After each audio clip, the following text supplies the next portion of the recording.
तो वहीं 2024 में क्या बीजेपी और जेजेपी साथ होंगे, एक बड़ा सवाल है। लेकिन इस सवाल पर विराम उस समय लगा जब एनडीए की बैठक में हरियाणा के डिप्टी सीएम भी शामिल हो गए।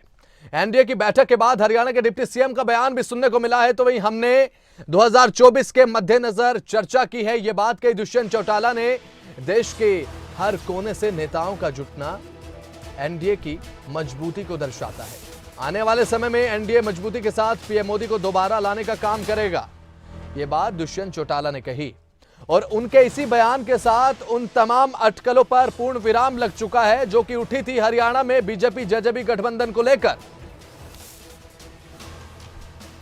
तो क्या कुछ कहा डिप्टी सीएम दुष्यंत चौटाला ने एनडीए की मीटिंग के बाद बयान देते हुए, वो भी एक बार आपको सुनवा देते हैं। साल के इस एनडीए के सफर में आज एनडीए 24 दलों से शुरू हुआ था और आज 39 दलों पे पहुंचा है।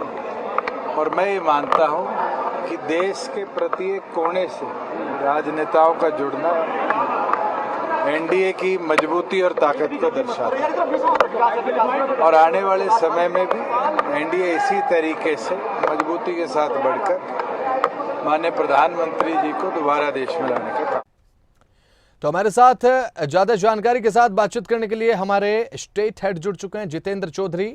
जितेंद्र, जिस तरीके से दुष्यंत चौटाला एनडीए की इस बैठक में शामिल हुए एक सहयोगी के रूप में, उस तरीके से हरियाणा में जो अटकलें लगाई जा रही थी गठबंधन को लेकर कि क्या ये गठबंधन 5 साल तक चलेगा, क्या बीजेपी जेजेपी साथ में चुनाव लड़ेंगे नहीं लड़ेंगे, क्या कुछ स्थिति रहेगी, इन सभी अटकलों पर, इन सभी सवालों पर एक तरीके से पूर्ण विराम लगता नजर आया जितेंद्र।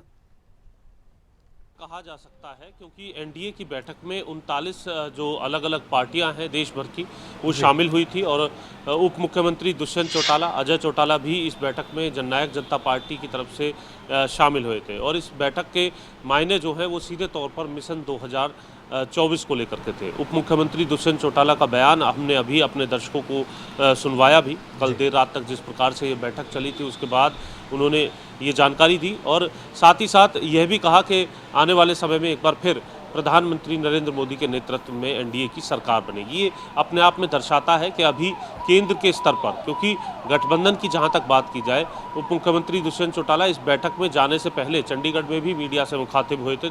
तब भी उन्होंने ये कहा था कि मैं कई बार कह चुका हूं और मैं थक चुका हूं, ये बात कहते कहते कि गठबंधन पूरे तरीके से मजबूत है। हालांकि जो भारतीय जनता पार्टी के जजपा के जो नेता हैं, सीट शेयरिंग को लेकर के या फिर अन्य मसलों को लेकर के जो कि चुनावी मसले हैं उनको लेकर के उनका यही कहना है कि जब वक्त आएगा उस वक्त बैठ करके तमाम मसलों पर चर्चा की जाएगी और उस अनुरूप फैसले किए जाएंगे। लेकिन मौजूदा समय में अगर हम बात करें तो गठबंधन को लेकर के अभी किसी भी प्रकार का संशय है, ये इस बैठक के बाद ये कह सकते हैं कि उस पर काफ़ी हद तक जो विराम लगने की जो स्थिति है वो यहाँ पर बनी हुई है।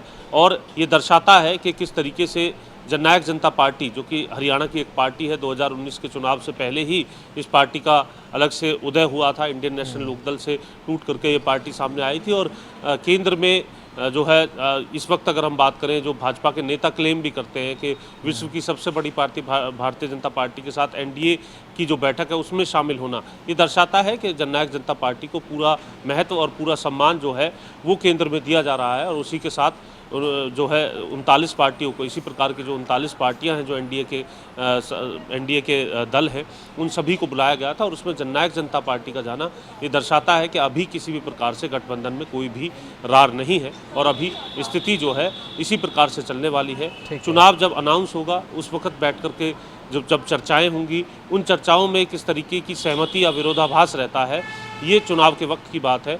यानी लोकसभा के चुनाव तक स्थिति जो है वो इसी प्रकार से रहने वाली है और इसमें कोई भी संशय नहीं है। ये दुष्यंत चौटाला के इस बैठक के बाद का जो बयान है उसने भी साफ जाहिर कर दिया है। जी बिल्कुल, बहुत बहुत शुक्रिया जितेंद्र हमारे साथ जुड़ने के लिए, तमाम जानकारी देने के लिए।